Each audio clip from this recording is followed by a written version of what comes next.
आवाज आ रही है ये phonograph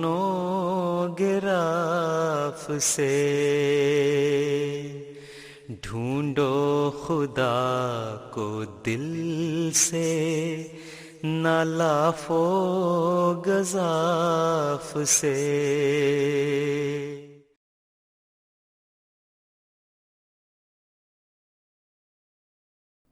أعوذ بالله من الشيطان الرجيم. بسم الله الرحمن الرحيم. Assalamu alaikum wa rahmatullahi wa barakatuh. Beloved viewers of MTA Africa, welcome to another episode of Future of Work, where we give you a heads up about the ever-evolving landscape of the workspace. Today, we are cracking open a topic that's been buzzing around boardrooms, social media, and even your group chats: blockchain and cryptocurrency. For some, it's the future of finance.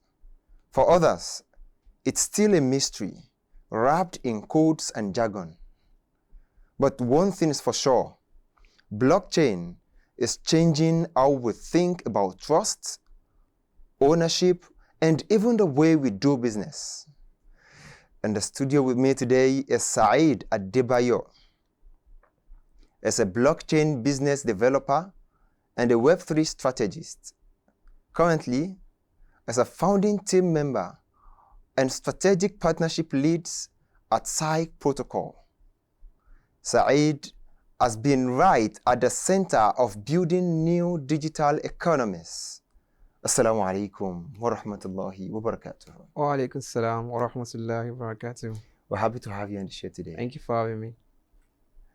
Also, joining the discussion virtually is Ahmad Al-Fawaz Timei, as the engineering manager at Muno and also the co-founder of Banadox, a startup building developer tools for the Web3 space.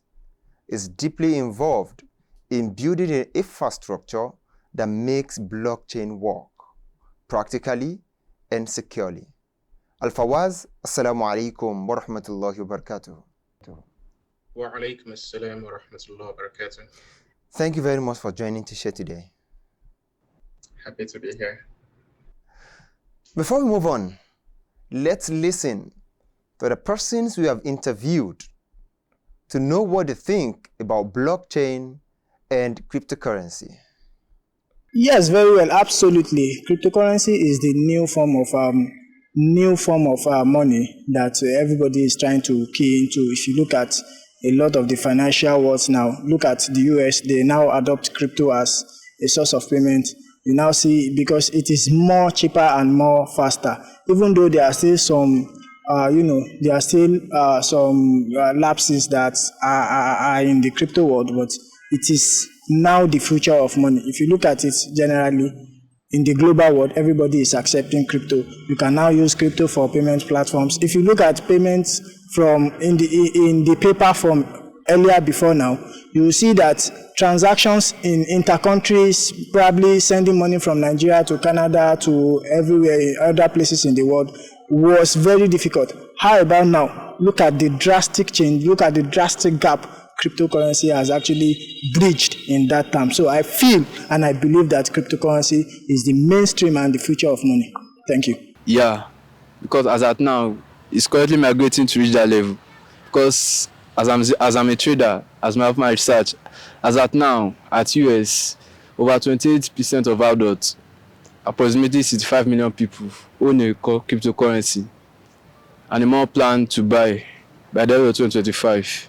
Yes, every aspect of money has their own security problems, and no doubt that cryptocurrency has its own, it has its own security problems. But I feel it is much more stable than the other, the fiat currency, and they are actually always working towards making sure that it is a very secure transaction. And now it is even more secure because you have a lot of layers before you can actually before you can actually lose funds in the crypto space. However, this is a progress. It is still what they are working on, and I believe that their security is going to be much more better as time goes on, as time evolves.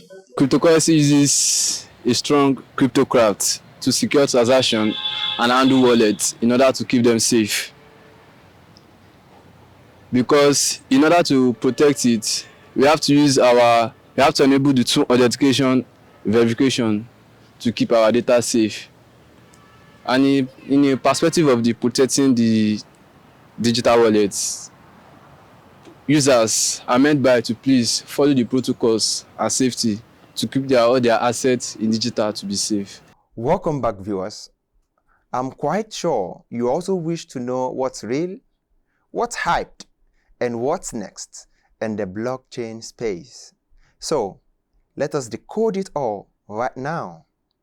Sahid, Now, we've been hearing about blockchain, cryptocurrency, and others. So, what exactly is blockchain technology, and how is it being used to transform industries? okay, when we talk about blockchain, I think one of the things that have been limiting its adoption is the fact that no one has been able to actually break it down as it should be.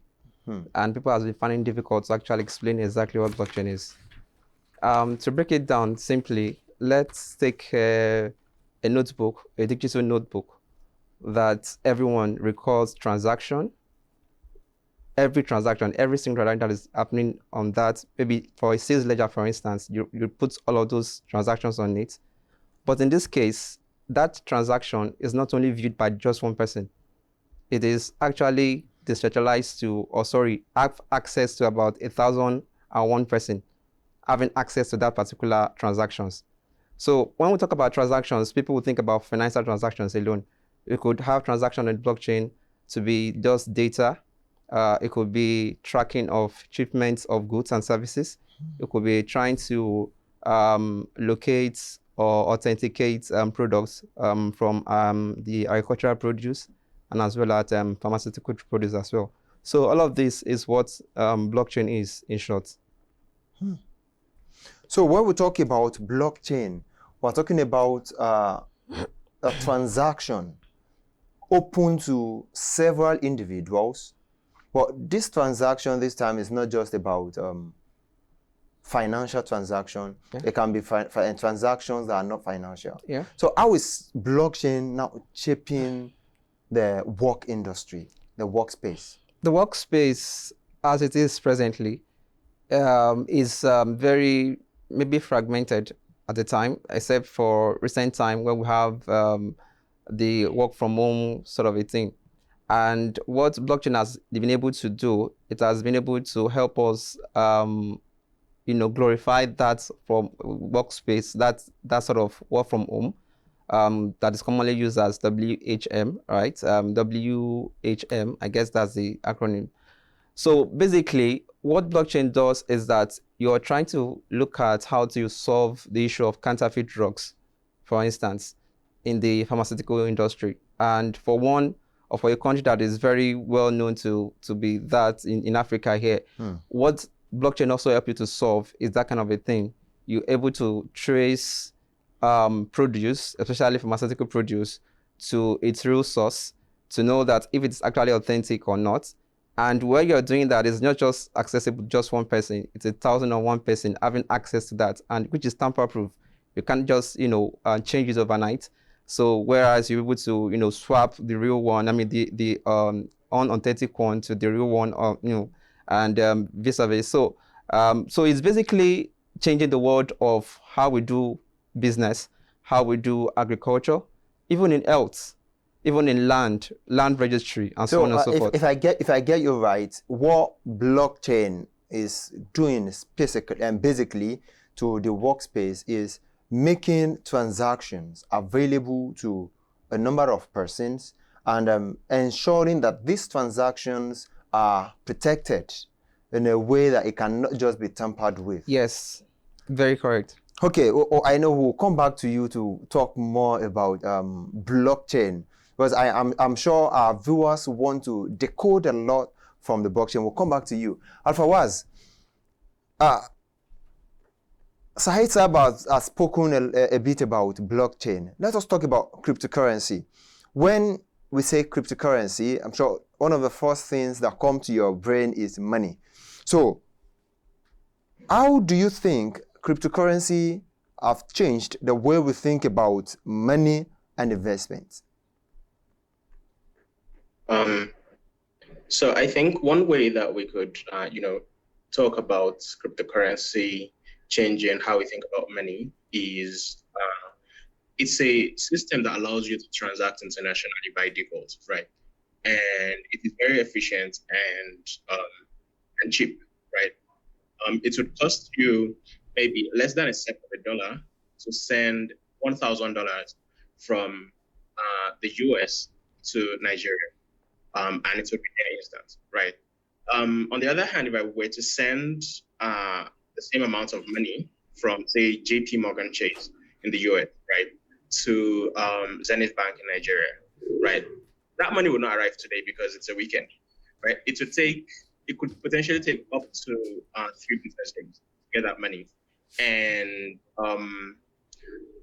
it is also going to cost, I think, maybe $15 or more, right, depending on what the pricing for sending and receiving actually is. But this just shows how,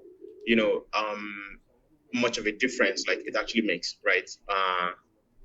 With cryptocurrency and fiat global transactions. That's one way it's changing things.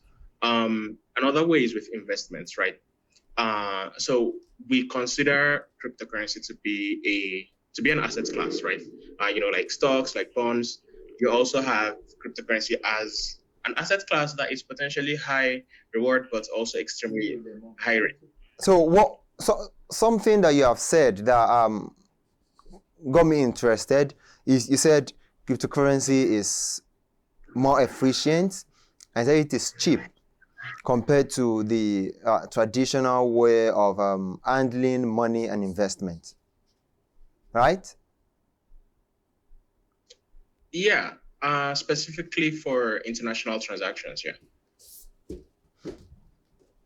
Okay, specifically for international transactions. Okay, I still want to get more about cryptocurrency and how it can be more efficient, especially in Africa. But before we talk more about the efficiency of cryptocurrency, let us come to Saeed. So, you have spoken a bit about blockchain. Mm-hmm. So, we now need to look at the acceptance and adoption of the blockchain in Nigeria and other African countries, for example, and the opportunities that lie in the industry for people who want to engage in blockchain. Okay, in terms of adoption, according to the chain analysis report back in 2023, Nigeria is ranked second in the world as the adoption destination for blockchain, basically generally. And I think one of the factors that propel that would be that the rate of inflation, people wanting to hedge their savings, in stable currencies against the fiat that is losing value every day and now. And in terms of that is for cross-border payment. So people trust the fact that they can transact easily and also try to save what is left of their little savings in those tables. So one of those things is you've been able to have access to that and free flow of transaction and so on. Okay, sorry. To digress a bit from your question, this blockchain technology, is it beneficial to the government, beneficial to the citizen, or is it beneficial to both or just one of the parties? It is beneficial to everyone. For instance, in the health sector, where if you go to a general hospital, for instance, in Nigeria, and you go to a general hospital in Lagos, for instance, and you have a record there, right? In fact, I was going to say that if you go to Ibadan, you probably not find that same record that you have here in Lagos. But that is so far. If you go from Ikorodu General Hospital and you have a record there, if you go to Lasut, for instance, you probably not see the same record there. But what blockchain is able to do, and where some people are actually doing it now presently, for instance, in East Africa, there's a program they do presently, Agutech or something like that, that is proving that that actually works. And some other organizations are also trying the blockchain ways in trying to solve the data connectivity in terms of the health sectors. Everyone benefits.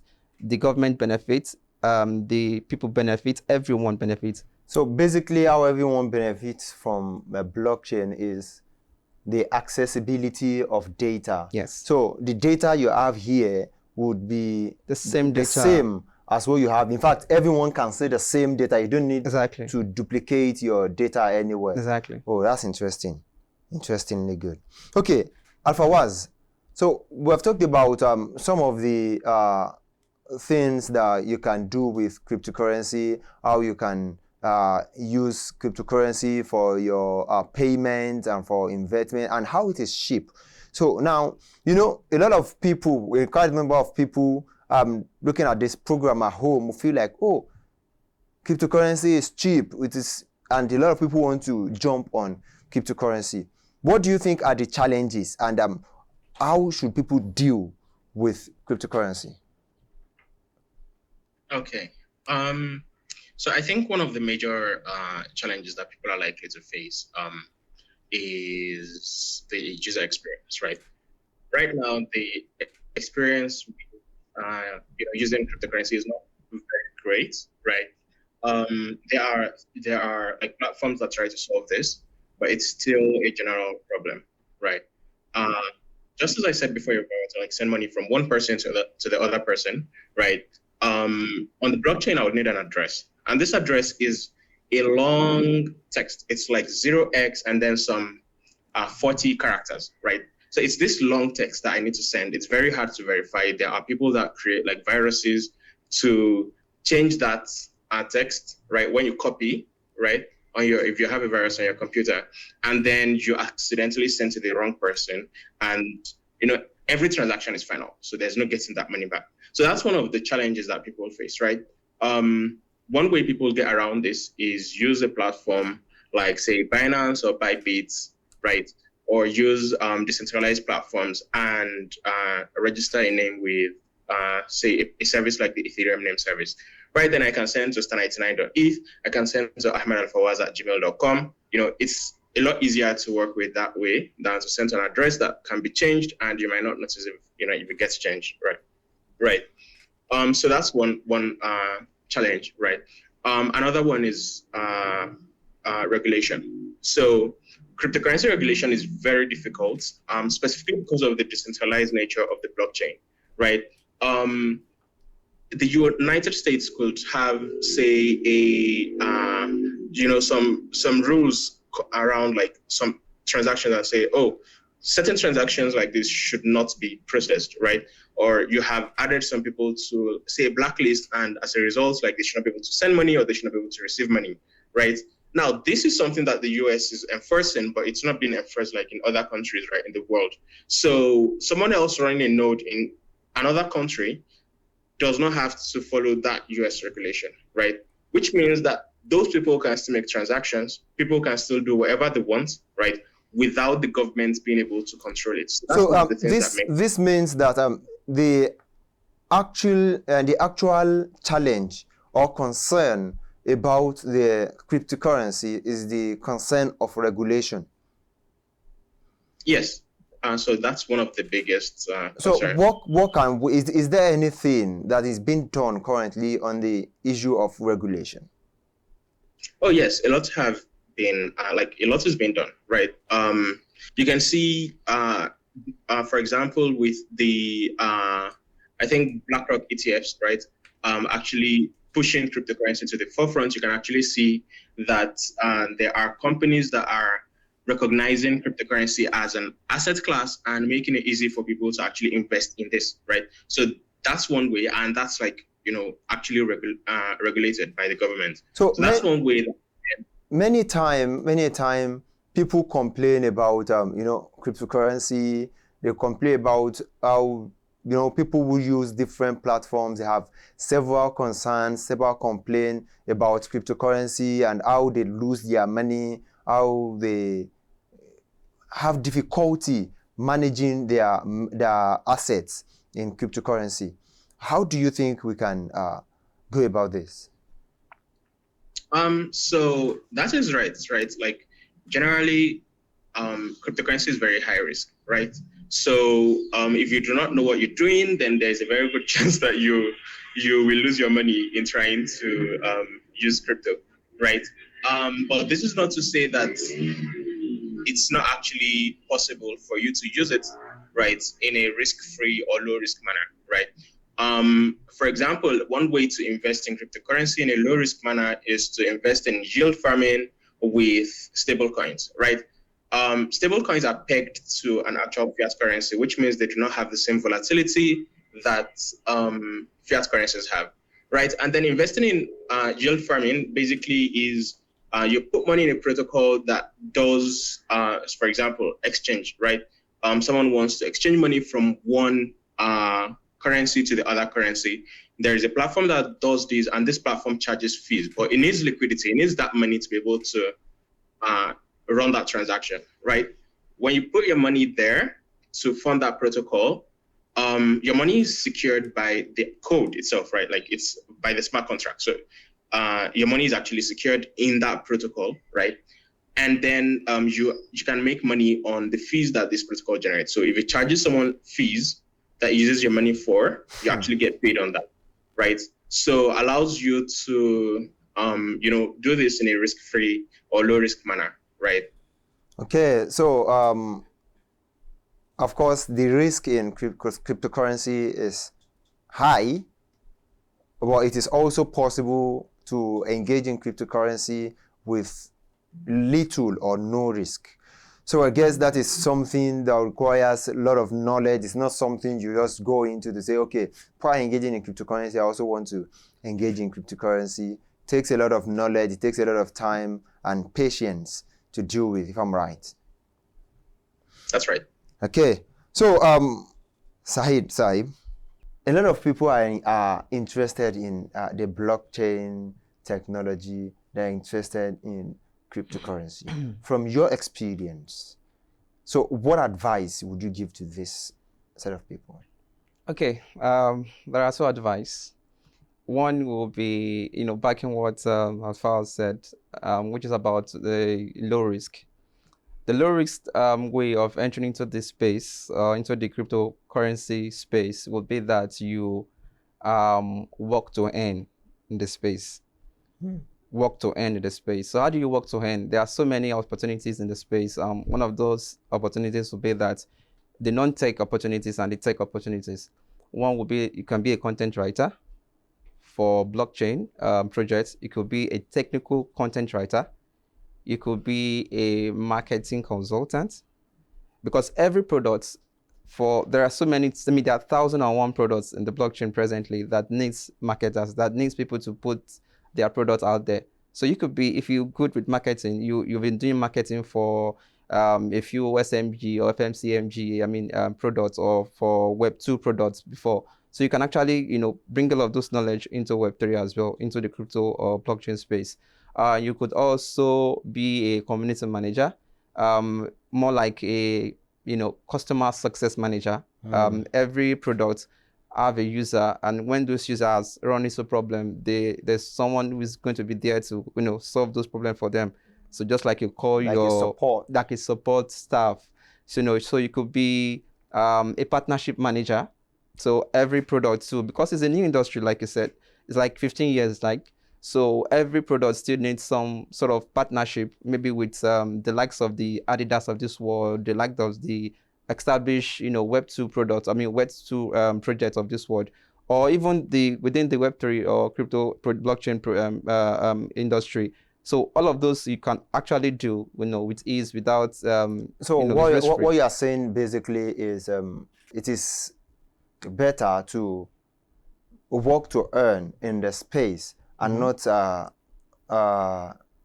put money in the space, because even in the Jamaat, the putting money in the space probably is deemed as a form of gambling, because it involves high risk. Yeah. And when it involves too much risk, the risk is so much. So it is better for you to abstain from it and not engage in it. However, when you engage in the technology that is being used in the space to build this blockchain, because for every line, if I'm allowed to use that language, there is a technology that is involved. Yes. So if you are engaged in that technology, what you are doing is using your knowledge to build a space that will be beneficial to people. So when you earn from those sources, it might be so good, or you put in your own expertise to ensure that you earn in the space and not investing in the space. Yes. Am I correct? You're very correct. You're very correct. So one of the things I tell people when they sort of approach me to say that I hear that this cryptocurrency is paying well, that do not put money that you cannot afford to lose. And for the fact that even the Uzuru has advised that it's a very, very, very high volatile environment that we are in, and that's the truth. About a month ago, I'm very sure my brother of ours will remember that Bitcoin was about over $100,000. Now it's about trading about $83,000. That is to tell you that those people who bought at a month ago they are not probably they are in a loss of about $18,000 presently. So that is to tell you that it's a very high risk, space that we are in. So to really should yourself away from that, it is better that you work in that space. And it could be for the technical guys, it could be a smart contract developer, you could be a UI UX developer, you could be a DevRel. DevRel is not even too technical, but maybe my brother would want to argue with that, but it's not too technical. You want to a lot of blockchain or blockchain projects wants to onboard people, but developers on their own platform to say that let's develop this this product, let's try to tackle this NGO, Okay. let's try to tackle these health issues and so on with the blockchain. Okay, I know you have you still have a lot to tell us more about what you can do in the space. There is there is a lot to do in the space. So when you see people that are engaged in the blockchain industry or blockchain space, it's not just that you don't just go there to invest. What you want to do is, what do you want to do? What value do you want to add to the space to give yourself that edge? So let's go back to Alfawaz. Alfawaz, what would be your own advice for people who are looking at the space and feel like, oh, I think this space makes some sense, I want to go into this space? Yeah. So I think I'll just add a little to what he said already, right? About investing, right, in crypto, right? Because it is very high risk. It is very highly discouraged, right, by the Jamaat investing in crypto, right? However, when you invest in crypto with stable coins, right, you are basically,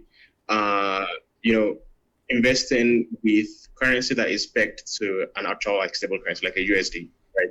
In such a manner, then you will not be exposing yourself to the volatility of the crypto market, right? Which is, it's something that you should probably not do unless you are, I think the Jamaat actually just says don't do it, right? Because it's like very risky and there's a very good chance that you lose a lot of money doing it, right? So yeah, that's something I was going to say about the investment.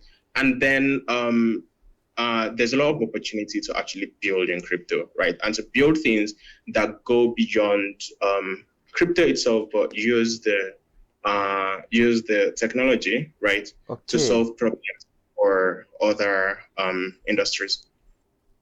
Okay, so what you said just now is, in the industry, there are several. You might not even deal with the crypto itself, but you might be solving problems for people who are in the space. Did I get it right? Yes, that's right. And you could also be solving problems for general people with crypto as the ramp. So there are platforms that make it easy for you to do cross-border transactions today, like Lemonade Finance, right? They use crypto because of the efficiency of crypto to power this transaction. However, you see as if you just send in $1 to this person, right? And it's fast and it's smooth, and you don't have to deal with the normal process of saying send it via the Swift network, which could potentially take up to 3 days, right? So you could be building for people outside of the crypto industry, right? But using the blockchain technology in a way that benefits. Okay, so what is more important is for us to use the blockchain industry or the blockchain space to solve problems. This space is changing the dynamics of the workspace, and there are several opportunities that are emerging from this space, but people are not aware. People feel like when you talk about blockchain, when you talk about cryptocurrency, the only thing that is involved in this space is investment. Whereas it is not just investment that is involved in this space. There are more to it. You can be part of those that will build the space. You can be part of those that would create the environment. You can be part of those that will make things work, that will solve problems that people are facing in their real life. And when you solve problems, you put yourself in a better position to get things done, and you also even be at ease that you are solving problems for people. So jazakumullahu khairan, Sahid Adebayo, for your time and for your wealth of knowledge. I forgot to add during the introduction of Sahid Sahib that Sahib Sahib is the state president, as the state Qaid for Majlis Qudam al-Ahmadiyya, Lagos State, and is doing wonderfully well. Jazakumullah khairan. So Al-Fawaz, Jazakumullah khairan for your time and for your insight. I know you still have a lot to tell us about what we can do and the opportunities that exist in the blockchain space and the cryptocurrency space in general. So probably sometimes we'll still invite you to tell us more about what we can do to mitigate some of the challenges, or what we can do in that space that would earn us more, and how the space is changing the way we work. Everybody is thinking crypto. Everybody is thinking crypto. And when everybody is thinking crypto, it means the workspace is shifting towards, everybody is moving toward, and when everybody is moving towards a direction, a lot of opportunities exist there. We should tap into those opportunities rather than thinking about just investing. The Jamata said, no, do not invest in these cryptos because of the volatility, because of the risk that exists in it, but there are opportunities there that you can tap into. So would still invite the both of you back to give us more information. Thank you very much once again. To our viewers, thank you very much for staying with us and listening to this discussion. I'm sure you also want to hear more about this topic of discussion. If you have any comments, questions, or observations, do not hesitate to reach out to us via africa@mta.tv, and we'll get your questions answered. Jazakumullahu khairan once again. Till next time, when we meet on Future of Work, I remain your host, Abdul Qadir Ismail Uluwagbemiga. Wassalamu alaikum wa rahmatullahi wa barakatuh. जब तक अमल नहीं है दिले पाको साफ से, जब तक अमल नहीं है दिले पाको साफ से, कमतर नहीं ये मशगला बुत के तवाफ से, कमतर नहीं ये मशगला बुत के तवाफ से।